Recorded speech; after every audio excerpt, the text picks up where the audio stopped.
Lagi tayong nandito since last year pa, pero nandito pa rin tayo ngayon. Alam naman natin ang pinaglalaban natin ay iisa lang. Walang iba kundi si BBM. BBM, bumaba ka na dahil ikaw ay weak leader. May dala ka pang bagahe, kaya hindi kita binoto bilang Pangulo dahil ikaw ay isang weak leader. Anong ginawa mo sa akin?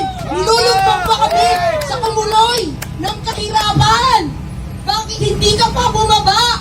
Ano pang ginagawa mo? Ang kakapal ng mga mukha nyo, hindi na kayo nahiya. Lahat ng nangyayari, itinitwist ninyo. Pero hindi nyo kami maloloko. Ang maloloko nyo lang ay yung mga binabayaran nyo. Hindi. Dahil ako, since natagal na, hindi ko talaga gusto ang mga Marcos.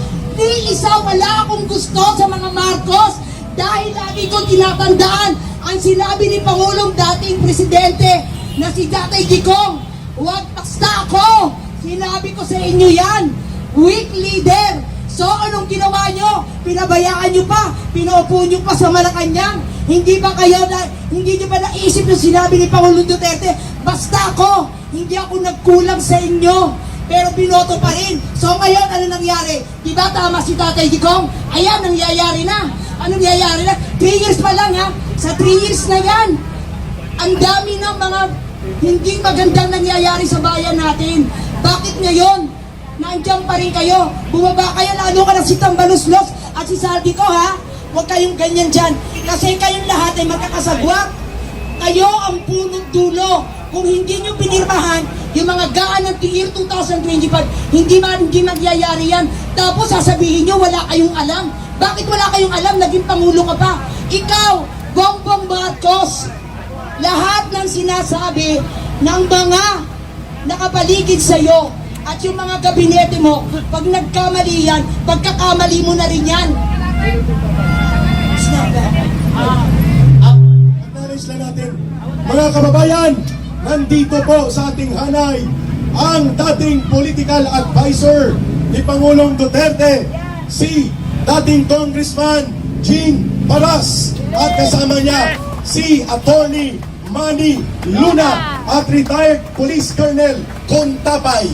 Congressman Gene, you may address the crowd to inspire and unify them. Magandang hapon po. Maraming salamat ang ating tunay na lumalaban para sa taong bayan, Eric Celis. Kami po ay nagagalak na pumunta dito ngayon kaharap ang ating mga ordinaryong mga kababayan na mga biktima ng kabulastugan nitong Pangulo na ang tinatawag ni Presidente Duterte sa kanya ay isang drug addict at bangag. Sinabi ni Presidente Duterte nung una naming rally doon sa Davao na napakaraming tao, at sabi ni President Duterte nung tinanong siya kung susuporta ba kay Marcos Jr., sabi niya, I am sorry kasi he is a weak leader. Tama! He is a drug addict. Tama! Weak leader talaga! Kaya nga ngayon mga kababayan, dahil sa sinasabi ni President Duterte, nasa kangkungan ang ating bansa, mga kababayan. Sinasabi ni Marcos kamakailan doon sa State of the Nation Address or SONA, sinasabi niya doon sa mga nakapaligid, nakaharap niya doon sa Kongreso, mahiya naman kayo kasi daw naanod ang mga prohekto sa flood control. Pero ang tanong, Marcos,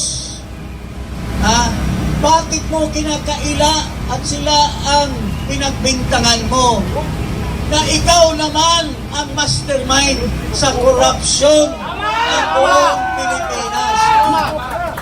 Unang-una, hindi sinasabi ni Marcos doon sa mga kahanap niya na dapat tayo ang mahiya.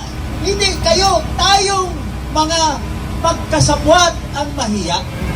Bakit mga kababayan? Hindi tayo gawa ng kwento. Mayroon tayong tinatawag na General Appropriations Act. Yun po ang batas na pinanggalingan ang lahat ng pera na gagastusin para sa taong bayan. Sino po ang pumirma para maging batas yang General Appropriations Act? Saan ang galing ang mga ginagastos dito sa tinatawag na flood control project? Magmula ng 2022, 2023, 2024, at 2025. Mahigit na sa 1.2 trilyones ang salapi na ginugol lamang sa flood control, mga kaigsuunan, mga kababayan. Ang tanong, yung tinatawag nilang National Expenditure Program noong 2023 nasa 800 billion lamang. Pero pagdating sa Kongreso, pagdating sa BICAM, at pagdating doon sa tinatawag na General Appropriations Bill bago ipresenta kay Marcos, nagiging 1.1 trillion na from 800 billion. Kung ikaw ang Pangulo, kung ikaw ay hindi bobo, kung hindi ikaw hindi estupido, kung ikaw ay hindi tamad at pinag-aralan mo yung trabaho mo, hindi mo dapat palusutin yung siningit na 300 billion. Pero anong ginawa ni Marcos? Pinaubayaan niya at pinirmahan niya. So, saan yung mga pera na yon ginasta at pinagparti-partihan ng mga congressman, mga DPWH employees, at ang mga kontratista? Hindi siya tumigil noong 2024. Pinagyabang niya na 5,500 flood control projects. Nagpalakpakan ang lahat. Kasi daw may 5. Pero ang Diyos ay hindi natutulog.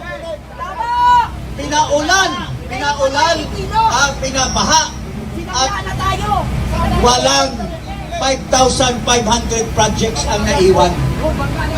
Puro lang pala ghost projects.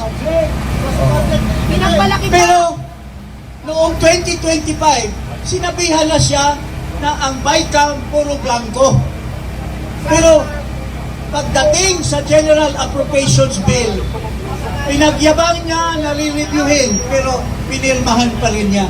So, sino ngayon ang numero 1 mastermind sa paglustay ng pera ng bayan? Isigaw natin kung sino ang mastermind sa paglustay ng pera ng ating gobyerno. Bongbong Marcos!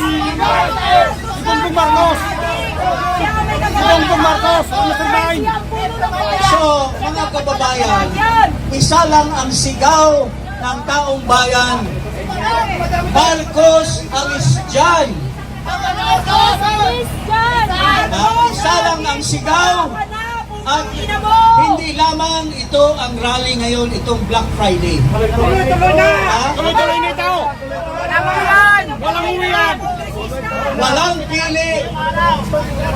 Walang pili ang taong bayan kung ano ang ideolohiya mo, ano ang relihiyon mo, ano ang pinag-iisipan mo. Isa lamang ang sigaw ngayon ng lahat nating mga kababayan: Marcos, ikaw ang pinanggalingan ng lahat ng kabulastugan ng bansa natin. Sige po. So, mga kababayan, Tara na! magkaisa tayo.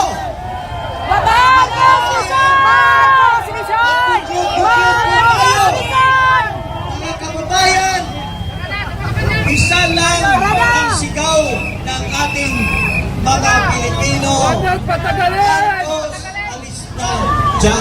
Marcos. Alis na! Saldico, bring home! Bring him Asa home! ang Si bansa Saldico, bring him dahil home! papunta na tayo Saldico, sa bring him kantunan, home! mga kababayan. So dito na lamang, marami pa magsasalita. Hindi naman ito ang pinakahuli. Ito lang ang isa sa pinakauna na rally na Si Saldico, bring him panawagan home! si Marcos. Saldico, bring him home! Saldico, bring him home! Saldico, bring him home! Huwag patagalin! Marcos! Bakit ka talaga? Tangina mo! So, magkaisa po tayo. Okay ba tayo magkaisa? Okay ba tayo magkaisa?